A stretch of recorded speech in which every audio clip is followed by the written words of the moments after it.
उही अपन मन और पसंद ले हमन हा लेके आए हवन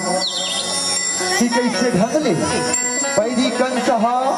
अपन दादा ले ओखर राज्य लगा थे और खुद राजा बन जथे और वो बैरी कंस के मरना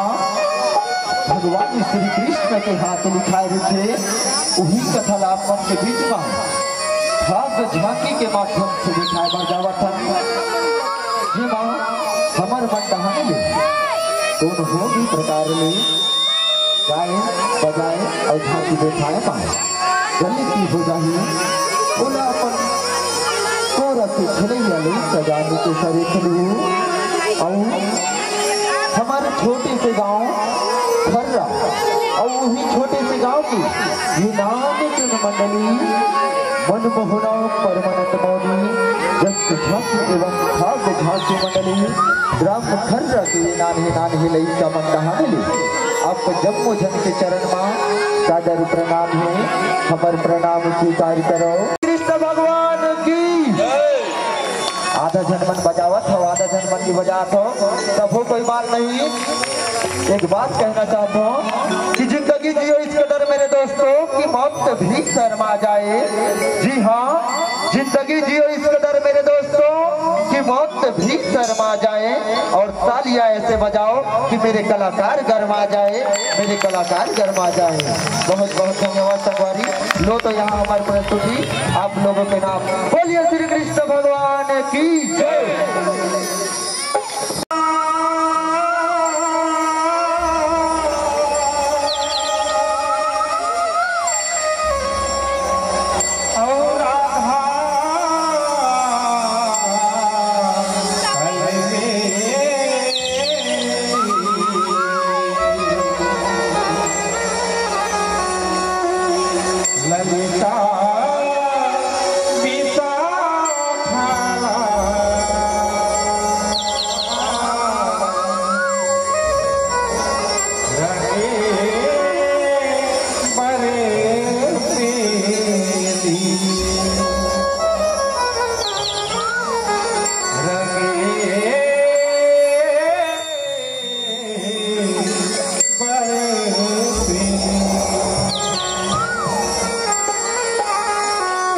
बोले राधा रानी की जय बोले स्वर्गीय परमानंद मौनी बाबा की जय।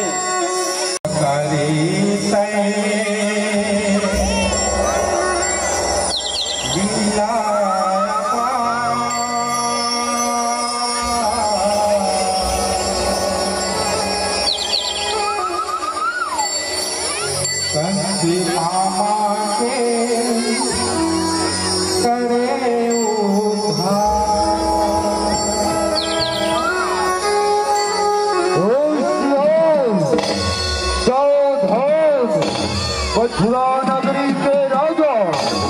महाराज अग्रसेन पधार रहे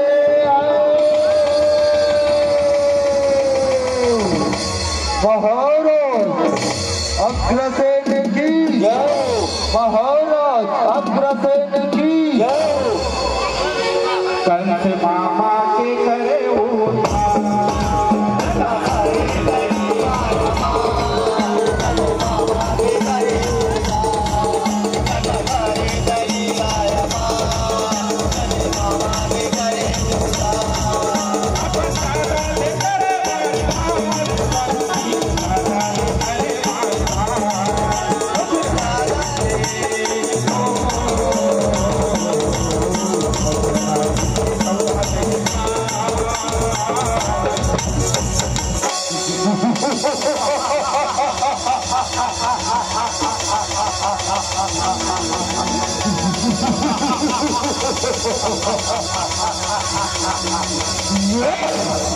वाह परखा विदाई सुरो वाह परखा खुशी रहा बेटा का खुशी रहा रे खुशी रहा क्या बात है बेटा अरे बड़े खुशी का माला करता रे क्या बात है बेटा का क्या बात है रे क्या बात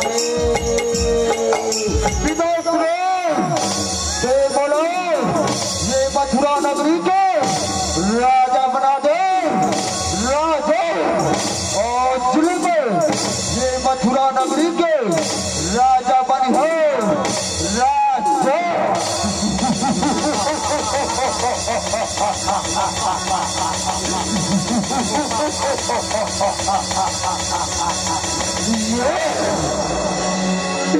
देख बेटा सेल करा दो तो अभी नादान है तो बेटा लड़का हरे लड़का कोनो परिवार जमेला तमे खुद अपन हाथ में राजपाट ला तोला सौंप दूं बेटा तोला सौंप दूं रे मैं नादान नहीं हो बल्कि तय हो बूढ़ा हो गया सीतासुरे बूढ़ा हो अब तो ये राजपाट लो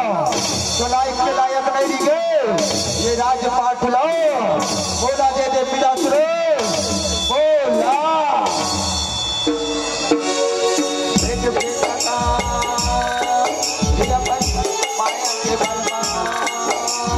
अच्छे हम धन कर बेटा और बात का मान करे ये राजपाट के मोहला छोड़ दे बेटा ये राजपाट के मोहला छोड़ दे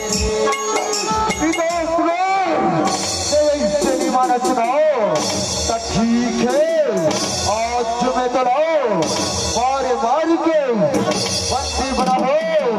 और ये राजपाट ला अपना के रहो अपना के यही संभाल मोरवा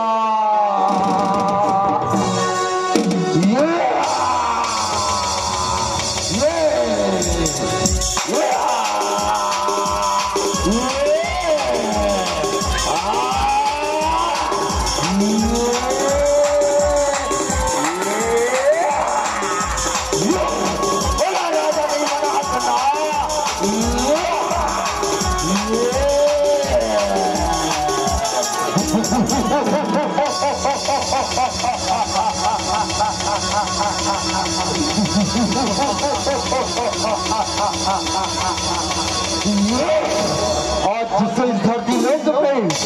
कंस करेगा राव लड़ना है तो आ जाओ नहीं तो प्राण बचा के बाद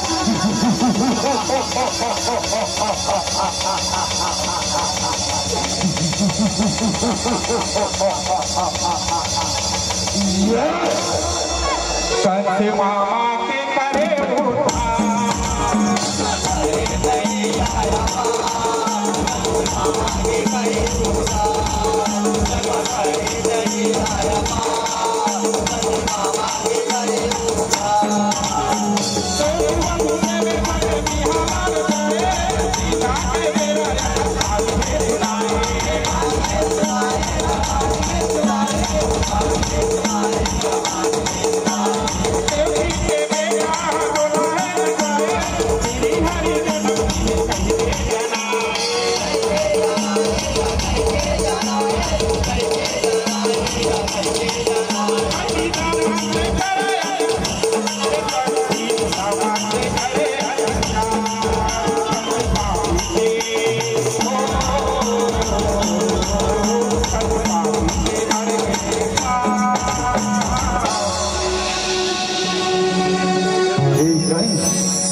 बहिनी के बिहाव करे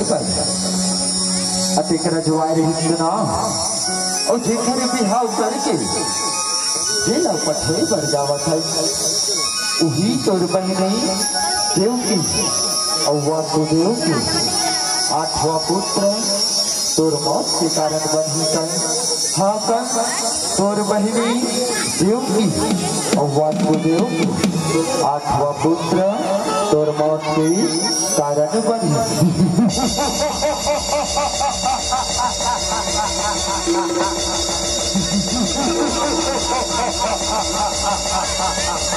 मेरे बहनी के आठवां पुत्र मेरे मौत के कारण है वो है सोचता है अपन हाथ ले अपन बहनी का मारी हो ना रही मौत ना बाजी मास्टर ये देखे तेरा था पुत्र बोला मारहिना बोला वो खले तो अच्छा है मैं तोला मारू हाँ तोला नहीं भैया तेरा तेरा भैया अपने हाथ ले अपने बहने ला मारा टकरा ऐसा बात जान कर मर भैया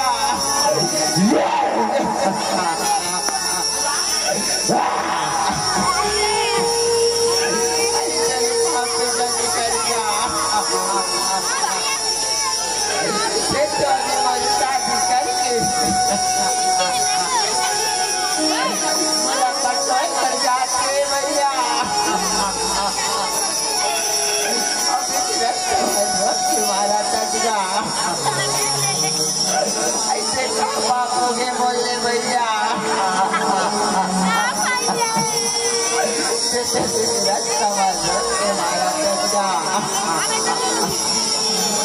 ये देखो अभी आकाश वाणी सुनाओ उधर बात सत्य है सत्य भैया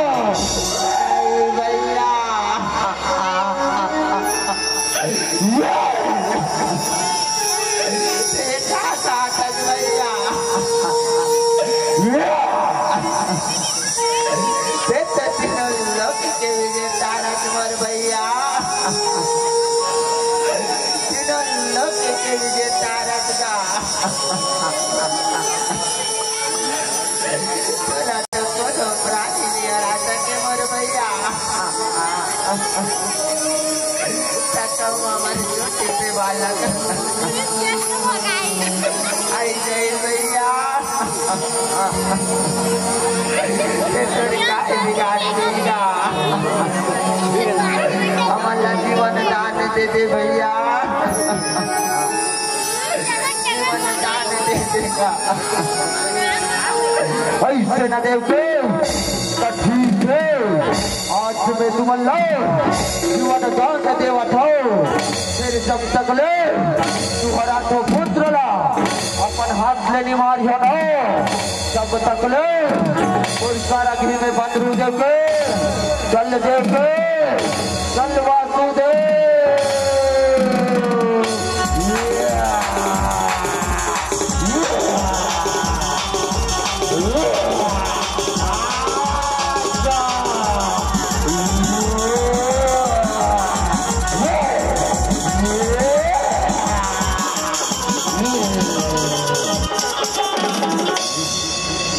कंसी मामा के करे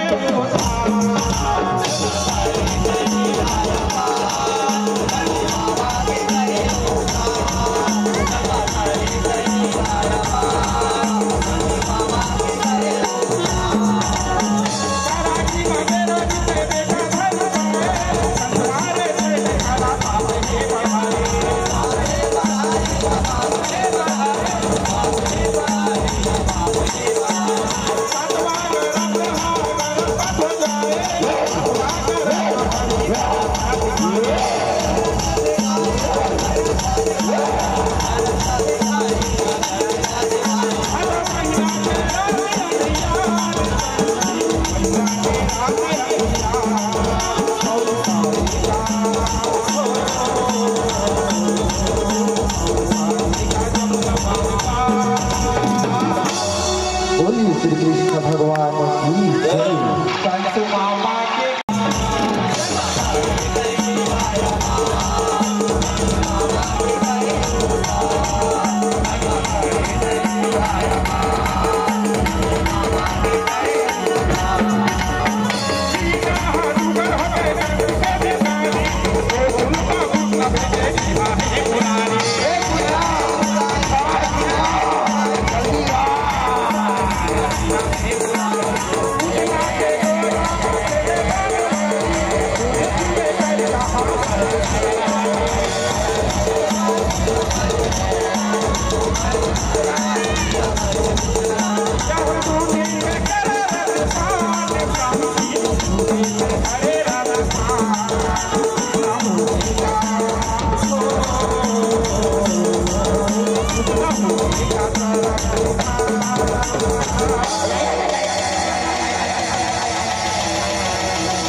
बल्कि मोर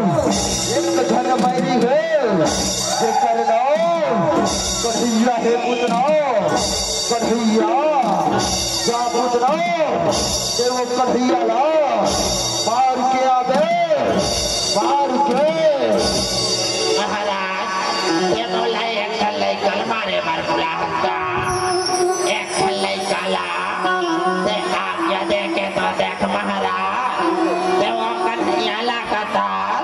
वो गोकुल नगरी में ना जतना लइका हुई थी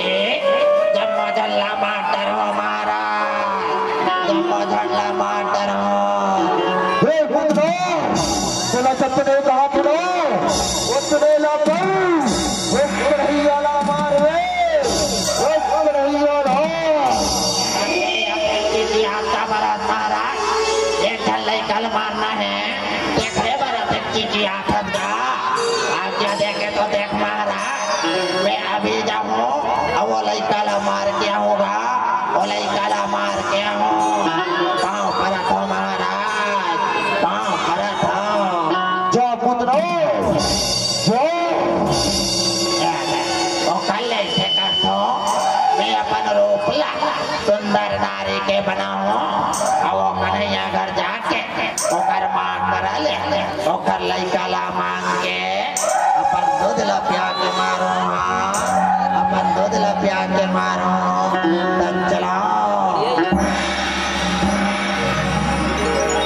ये कन्हैया के घर आई से लगते तब चलाओ कन्हैया घर अब ओकर मांग करा ले ओकर लइका ला मांग के अपन दूध ला पिया के मारो अपन दूध ला पिया के मारो ये जो कन्हैया के घर आए से लगते तब चलना चाहिए काबर की बोला वो लड़का चाहिए मतलब वो लड़का चाहिए चलाओ ये बहनी सुनो सब गाया ये बहनी ऐ काय बहनी काया ये मोला लड़का देख के चिल्ला था ऐसे लगते बहनी क्या बात है बहनी क्या बात है यार हाँ बहनी तू लड़का करे यार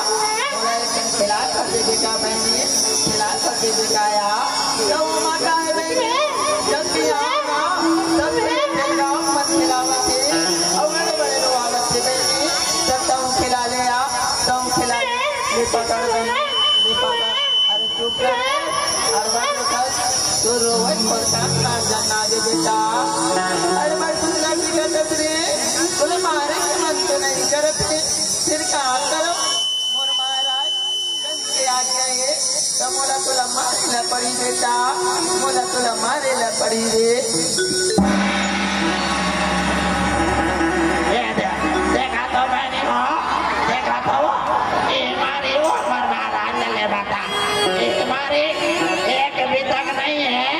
अब हमारे महाराज ला मारे के थे अब अभी कहते करो वतरी से और जितना बेर के मैं पाऊँ ना ततना बेर के भारी मार के जेर करते दांत कॉलोनी जाके ले देख ले अब हमारे महाराज ला मारे के थे अभी मोर दूध ला पीना तनपट ले जो रंग नहीं ततना के जेर कर रखना देकर सबको निकल भारी मार के जेर करते देखो ये कौन बचाते थे ला और देकर बैठ के दूध पियाऊं तो सहते करे बैठ के तो ले आ जाता दो पी ले रे राजा पी ले दादो पी ले दादो पी ले रे पी ले दादो पी ले पान पी ले रे दादो पी ले रे कैसे चाहता करे अरे कैसे चाहता रे अरे छोड़ना रे अरे माता लगा रे अरे छोड़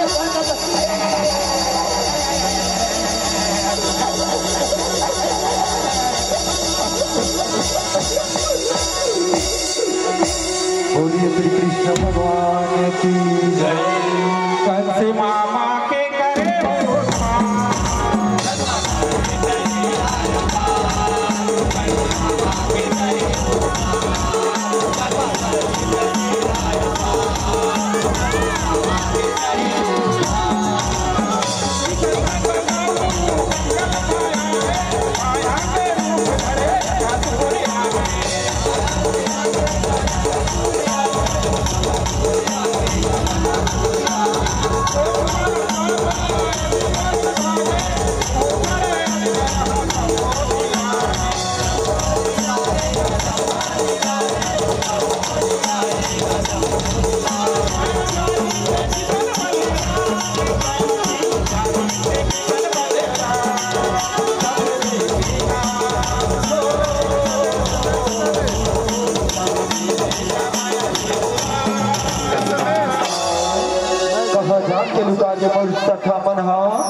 आज पैगाम देवे कन्हैया कहीं के और कहाँ जाके लुका देगा। आ जाओ न सखा बुधियार हो गिरेगा, घर जाबो न सखा हो आ जाओ न सखा, आ जाओ न गा। वाह अहदेला देखा थे वाह कसूर वाह यदि बड़ गुफा बरोबर शरीर बना रही है और जब को सखा मन ललिंदारी हंसना तो ठीक है कसूर। आज में तुला मृत्यु लोग भेजा था, मृत्यु लोग भेजा था।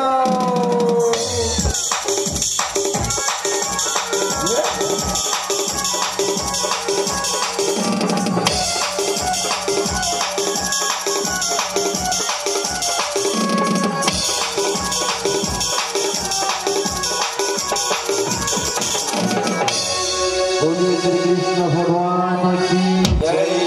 कंस मामा के करे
अधिक बड़ को बड़ा हम कहन तो नहीं रहेगा। कहानी आगे कन्हैया और कौन हरेगा, जब तो पता लगा कन्हैया, जब तो पता लगाना। ऐसे बात दाऊ भैया तो ठीकेगा। मैं अभी जावत हूँ और पता लगावत हूँ ये कौन हरी तेला, ये कौन हरी तेला। वाह बकासुर वाह यतिक बड़ गोपड़ा के रूप बना के मोर गोकुल नगरी में आके उत्पात मचाते सुना और मोर जब को सखा मन लडरवावत है तो ठीक है बकासुर। आज में तुला मृत्यु लोग भेजा था, मृत्यु लोग भेजा था।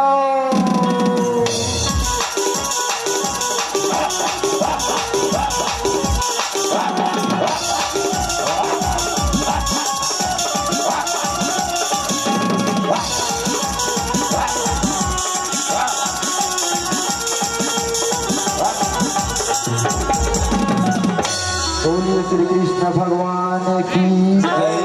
कंस मामा के करे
कन्हैया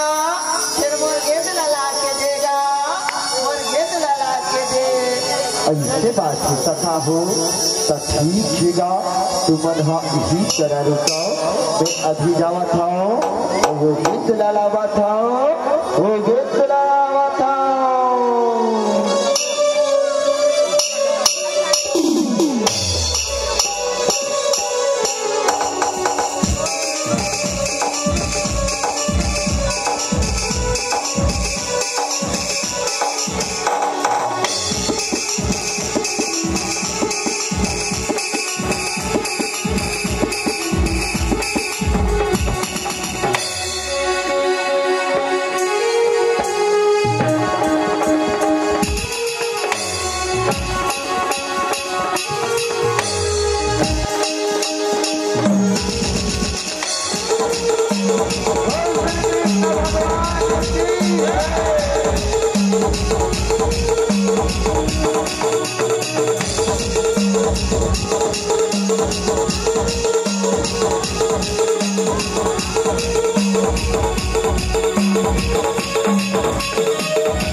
यहाँ देवाला देखा था रे, ये दोनों झल्ला देखा था हमारे मथुरा नगरी में आके कैसे मार भारे बटर बटर करते रे, भारी बट बटावा थे इखर मन बरना इखर मन बर एक के झनका पियो ना, एक के झनका पियो ये मल्ला कहना पटक के मारी हारे, पटक के मारी हार रुक जा, एक झल्ला दे मार गए एक झल्ला दे मारी हो पहली बार ये तलवार लधार करते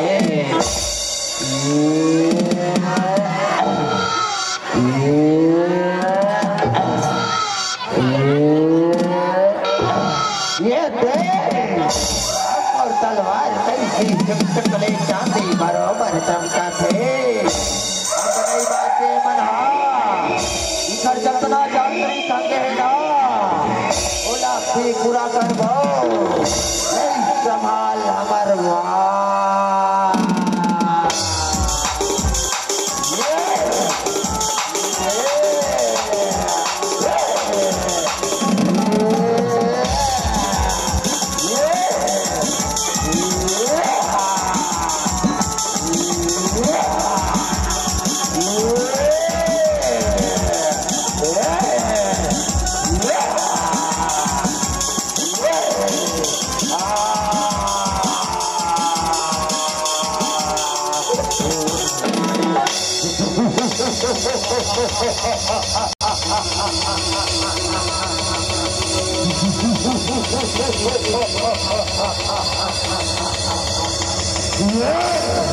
ये तू झल्ला का मार दो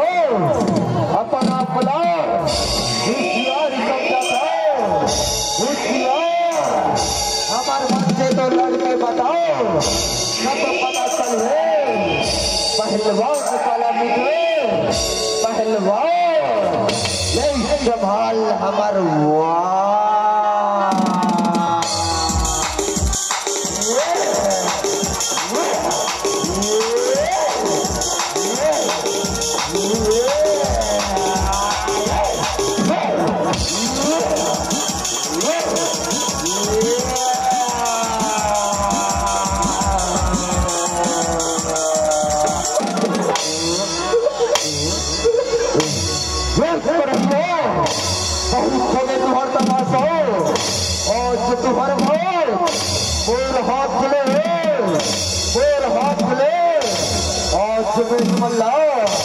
अपन हाथ से मारिया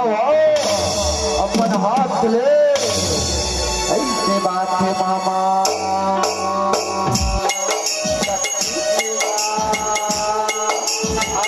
देख लेता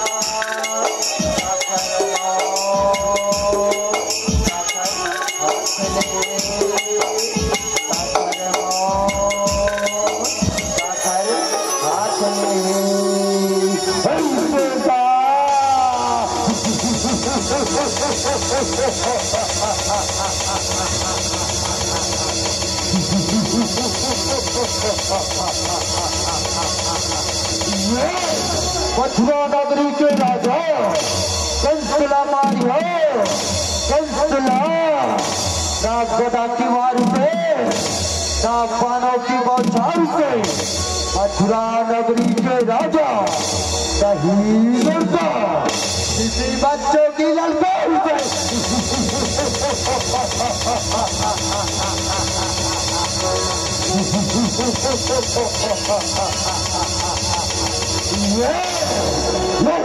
संभाल कंस के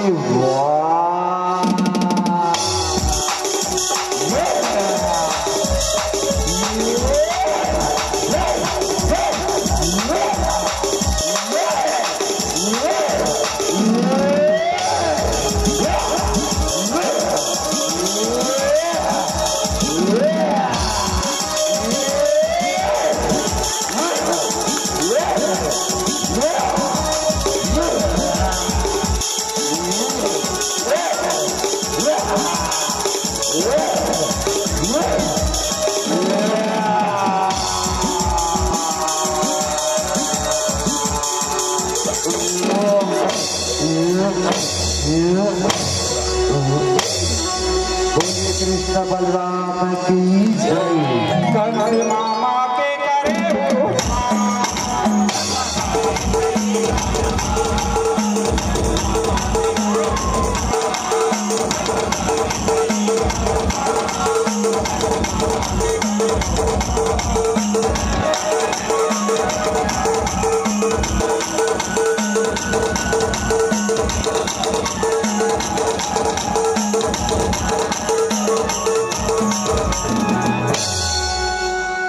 बोले श्री कृष्ण भगवान की जय।